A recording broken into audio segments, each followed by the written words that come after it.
வணக்கம், ஐஸ் பிரியாணி சேனலிற்கு உங்களை அன்புடன் வரவேற்கிறேன். முளை கட்டிய பச்சை பயிரில் ஒரு சிம்பிள் சாலட் எப்படி பண்றதுன்னு பார்க்கலாம். இது வந்து ஒரு எளிமையா செய்யக்கூடிய ஒரு ரெசிபி தான். ஆனா இதை நான் இன்னைக்கு சூஸ் பண்ணதுக்கு காரணம், இன்னைக்கு நிறைய பெண்கள் வேலைக்கு போறாங்க, பேச்சுலர்ஸ் நிறைய பேரு அவங்களோட காலை வேலை உணவை வந்து ஏதாவது எளிமையா ஆரோக்கியமானதா செஞ்சு சாப்பிட முடியுமா அப்படின்னு பாத்தீங்கன்னா அதுல இந்த ரெசிபி ஒரு முக்கியமான இடத்தை பெறுது. முளை கட்டிய பச்சை பயிரில் இருக்கும் நன்மைகள் பாத்தீங்கன்னா இது வந்து லோ இன் கலரிஸ், சோ வந்து இது வெயிட் லாஸ்க்கு ரொம்ப துணை புரியுது. இதுல அதிக அளவு நார் சத்து இருக்கு, மேலும் பாத்தீங்கன்னா பி விட்டமின் இருக்கு.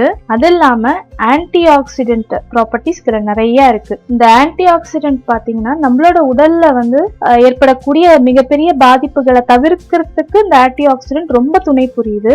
அது இல்லாம பச்சை பயிறு நம்ம உடம்பு ஆல்கலைஸ் பண்ணுது. நம்ம இந்த செய்ய போற சாலட்ல வந்து லெமன் சேர்ப்போம். லெமன் வந்து ஒரு ஆல்கலைசர். நம்ம உடம்ப வந்து அசிடிக் நேச்சர்ல இருந்து ஆல்கலைஸ்டா வச்சுக்கும் போது நம்ம உடம்பு தானாவே இயற்கையான சூழ்நிலையில ஆரோக்கியமா வாழ்றதுக்கு இது ஒரு உகந்த ரெசிபியா அது இருக்கும்.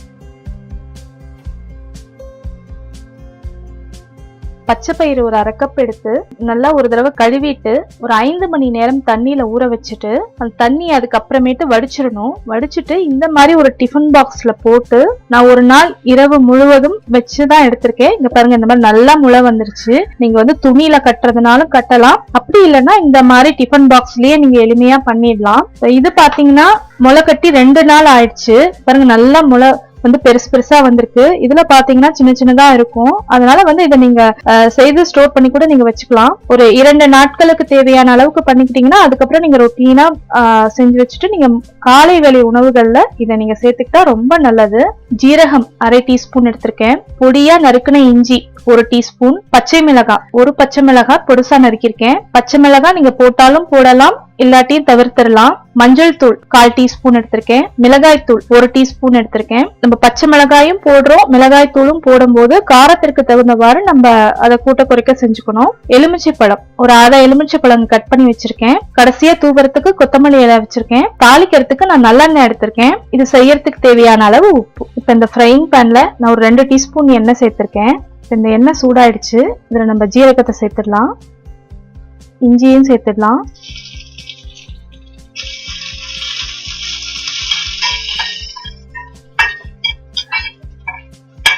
பச்சை மிளகாயும் சேர்த்துடலாம். இதுல நம்ம முளை கட்டிய பச்சை பயிரை சேர்த்துடலாம். இது எல்லாமே குறைவான தீயில பண்ணணும்.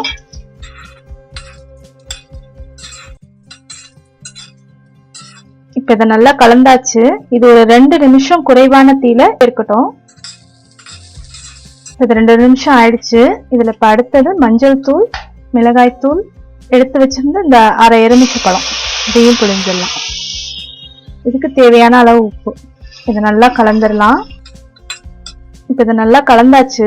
இது வந்து குறைவான தீயில இது மேல ஒரு மூடி போட்டு ஒரு 2 to 4 நிமிடம் வரைக்கும் நம்ம வச்சு இறக்கலாம். இந்த பச்சை பயிறு உங்களுக்கு எப்படி சாப்பிட பிடிக்குமோ அந்த அளவுக்கு நீங்க நேரத்தை கூட்ட குறைக்க செஞ்சுக்கோங்க. ஆனா ஒரு 4 நிமிஷம் வந்து போதுமானது. உங்களுக்கு அந்த முளையெல்லாம் அப்படியே இருந்து அதோட சத்துக்கள் எல்லாம் முழுமையா கிடைக்கிறதுக்கு 4 நிமிஷம் போதுமானது.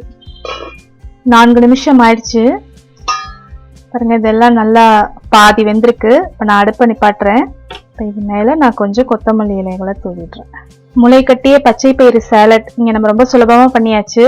6 நிமிஷத்துல தயார் பண்ணிட்டோம். உங்களால பச்சை பயிறு வந்து வீட்டுல ஊற வச்சு முளை கட்ட முடியல அப்படின்னா இப்பெல்லாம் கடைகள்லயே முளை கட்டிய பயிர் வகைகள் கிடைக்குது. நீங்க அதை வாங்கி கூட இந்த மாதிரி செஞ்சு சாப்பிடலாம். உங்களோட காலை உணவை வந்து நீங்க ஆரோக்கியமானதா நீங்க மாத்திடலாம். இது மூலியமா இந்த மாதிரி ஆரோக்கியமான உணவு வகைகளை நீங்களும் செஞ்சு பாருங்க. செஞ்சு பார்த்துட்டு உங்களோட கருத்துக்களை என்னோட பகிர்ந்துக்கங்க. ஐஸ் பிரியாணி சேனலை மறக்காம சப்ஸ்கிரைப் பண்ணுங்க, லைக் பண்ணுங்க, ஷேர் பண்ணுங்க. நன்றி.